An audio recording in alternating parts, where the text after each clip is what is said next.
Well, today I'd like to announce a new kind of organization that I'm very hopeful will make a difference in Salt Lake City, and maybe eventually even the world. I'd like to describe it by weaving together three strands of human development. The first strand has to do with communities.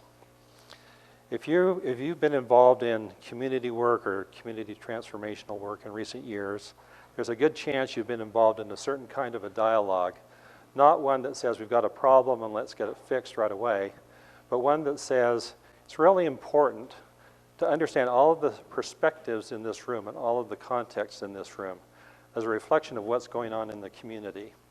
And so we've designed something that's going to take hours, maybe even days. And during the midst of this, by the way, pay attention to those you disagree with most, because that's where you really learn something. And over a period of time, an incredible thing happens. There's sort of a collective wisdom that emerges, something new and something creative, a new set of possibilities. And really anybody can go to a dialogue like this and benefit from it, but to design it and facilitate it, you have to have a certain capacity called context awareness. And the interesting thing is that this context awareness is a new stage of human development and consciousness that really only began appearing in the world about 50 years ago to any significant extent. And only in the last few decades is it becoming more mainstream, and it brings these qualities on board and these capacities on board. Even more fascinating is there's lots of evidence that there's a second stage of this context awareness, which is in the process of emerging right now. It's often called integral, because it has an additional capacity to integrate vast amounts of complexity and context to create something that really works, that creates the ability for individual and community flourishing. Let me tell you a story about that in terms of when I really got excited about it and began to understand this concept. Several years ago, I was involved in a national study, part of which was to identify communities that had particularly healthy civic flourishing. And when we culled it down and found a couple of handfuls of communities that were civically really healthy and outstanding, we noticed that it wasn't just civic flourishing or civic thriving. All of these communities were doing something that created a holistic change. They were head and shoulders above their peer communities. Something was going on that was very multidimensional, that was very transformative. We looked into it, couldn't figure out if they had anything in common. Then finally, we realized that they did. Every single one of them had one thing in common, and only one thing in common, and that is that they had each institutionalized a trusted, neutral, convening organization that had the capacity to convene the community with complex adaptive strategies around issues that were important to the community. Now, to put that in something that's understandable, the one example we had in Utah was the city of Midvale, small community. But about 15 years ago or so, they founded a group called Community Building Community. And what CBC does is it's continually scanning what's going on in the community, lots of community indicators. It regularly convenes the major stakeholders, but it invites everybody. Says, you know, what's going on? Let's take a look at it. If anybody's concerned about something, excited about something, let's focus on that. If there's enough energy, we'll go to work. An example of what they do in that regard is a few years ago, they noticed there was a spike in teenage unwed pregnancies in the community. They said, wow, this is something to pay attention to. So they invited representatives of all the faith communities with the assumption that the faith communities probably had a pretty significant role in the life of most young people in that particular community. And when they asked the faith community groups, are you concerned about this? They said, yeah, absolutely, we want to work on this. So CBC said, well, we understand you have different beliefs and value sets, and we assume that you'd like to kind of work on it in your own way. They said, absolutely, we'd like to do that. So then what CBC said was, we'd just like to ask you two things. One, as you go back and start working on this, if you need any kind of expertise, connection to the health department or ability to convene or whatever it is, let us know. If you need any kind of resources, let us know. If you need to break through any red tape, any kind of bureaucracy, we're experts at that, and we will help you optimize what you want to do. The second thing that we'll ask is for all of us to get together periodically during this next year and just kind of say, this is what's working, this is what isn't working, and we can just promise you that no matter how different you are in terms of your value sets, maybe even especially when you have huge differences, what you will report back will be very helpful to the other. There will be a way to bridge and learn and have deeper wisdom than you could ever do on your own. Just trust us on this and let's get together. Nobody's imposing anything. But within the year, that particular statistic had gone from up here and had plunged. And in the meantime, CBC had been continually scanning, looking for things, doing the same thing. And the amazing thing is it's so effective and it impacts the whole community. It's post-partisan. It's not Republican or conservative or liberal or anything else. It's integral. And the only people who tend to have mixed feelings about all this is politicians, because they're kind of losing their power when this type of thing happens. Okay, that's one strand of development. The next strand is personal development as a human being. As I mentioned, you can only lead and convene these types of processes if you have the capacity in terms of your own consciousness and structured ability as a mature human being to handle that level of complexity or perspective or whatever. And so I said, I've just got to understand more about this and start a practice on my own to figure out how to do it. Because one of the great gifts of developmental psychology in the last couple of decades is to just verify without question that you don't have to stop growing during adulthood. Almost everybody raises up to the center of gravity of the particular society they're in, and then they stop. Maybe 95% of people, they just stop there. But there's a science behind it, and people can continue to grow. And so, for instance, these two levels of context awareness, there's in Utah, or the United States, or any society in the world, the center of gravity is much lower than that.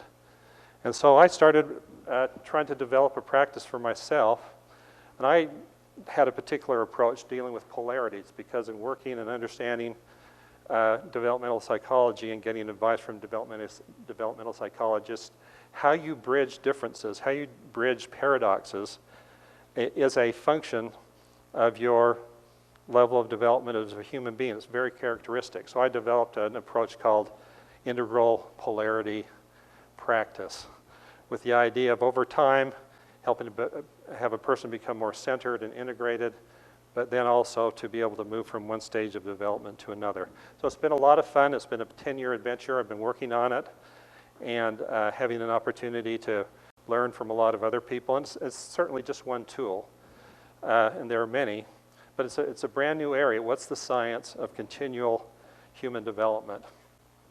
But the thing that you run into and you see is that once a person gets to an integral level of development, it's just absolutely clear that how you show up in the world and what you do is a function of who you are, your consciousness, your capacity, your character, and it's just crazy not to work intentionally both on the inside and the outside at the same time.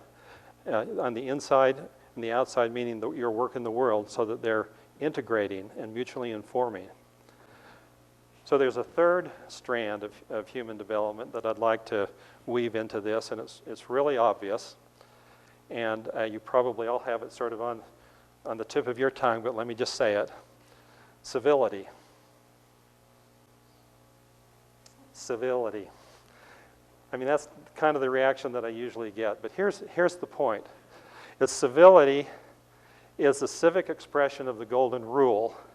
There's a kind of civil intelligence that as we grow morally and have an expanding scope of caring awareness, we gain an ability, if we develop in this arena, to know how to interact appropriately and successfully, increasingly with people who are very different than ourselves. And how we do that and how we negotiate that is really the quality of our civilization. It's not a bad definition for civilization. So today what I'm announcing is we're bringing these three strands together. This strand of sort of the pure awareness, of civil heartfulness, And your hands, your work in the world, together is a fully integrated approach to anything that we do. Sometimes the lens will be for the individual, sometimes for the community, sometimes about heartfulness, but always everything will be informed by all three domains.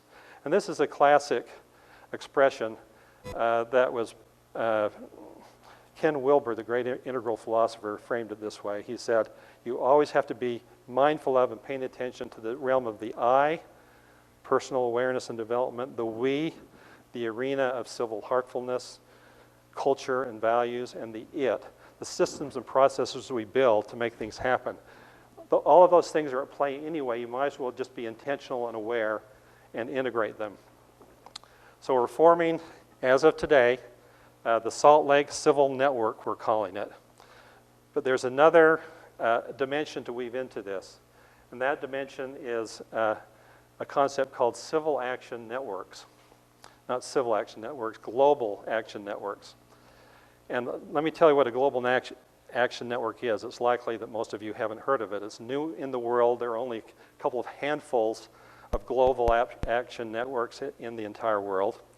But here's an example of it, is people working in very intelligent, integrally informed, multi-sectoral ways in the Pacific Northwest are figuring out how to create more sustainable ocean fisheries.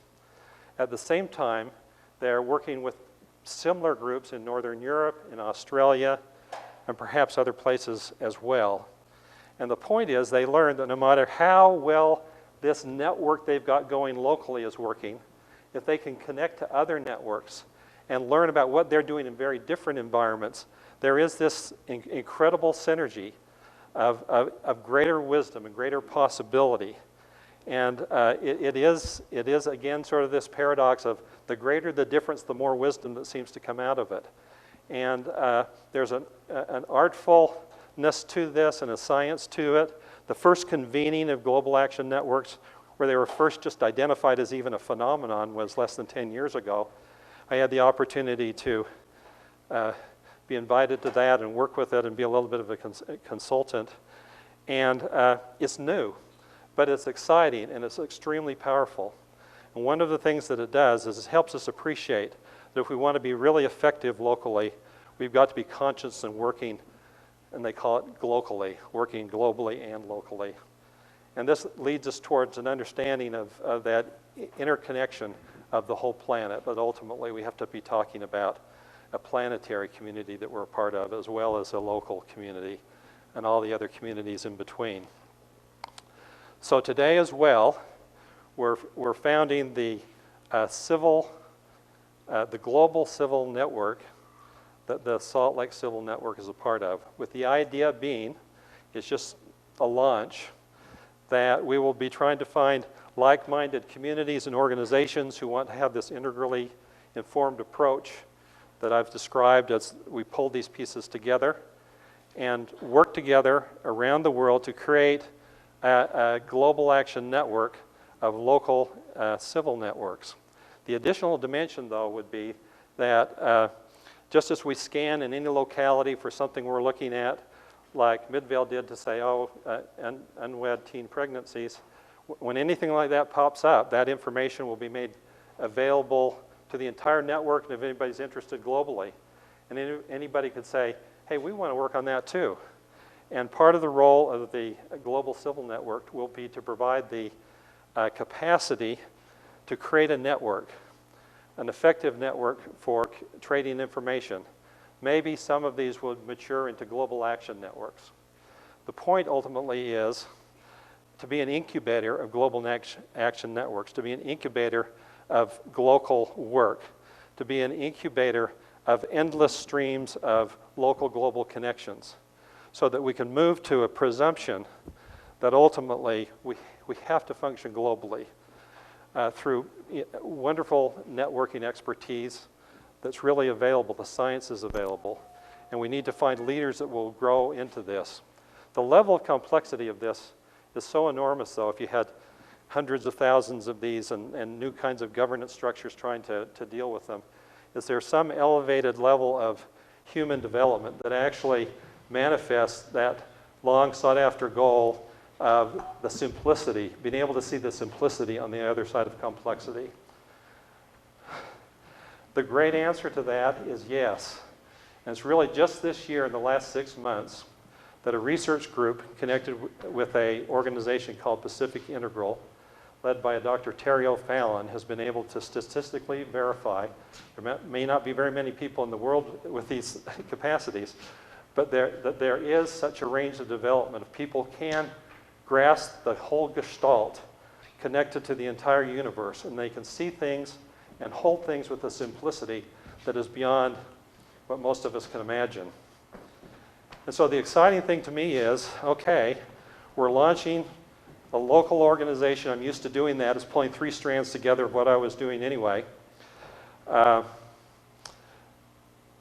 But this global part, can we really do a global action network? Can we get it started? In any case, will the world ever have enough critical mass of leaders to be able to handle the level of complexity to design a global civilization? Now, those are just totally unknowns to me. But all I know for sure is that of today, I put my stake in the ground, and with some other like-minded people, we're forming the Salt Lake Civil Network and the Global Civil Network, and that's what I'm going to spend the rest of my days working on. And the thing that gives me inspiration right now more than anything else, and I suspect will sustain me more than anything else, is I've had a very special opportunity to get a glimpse of that simplicity on the other side of complexity. Through pure, empty awareness, I've been able to turn inward and see the wholeness of the universe. I've been able to turn outward and experience the bliss of unqualified godly love. And this just gives me the confidence to know that each one of us everywhere has the capacity ultimately to be a competent, a caring, and even a loving member of a global community, even as we can be in our local communities. Because all of us, always and already, are divine lovers in a cosmic community. Thank you.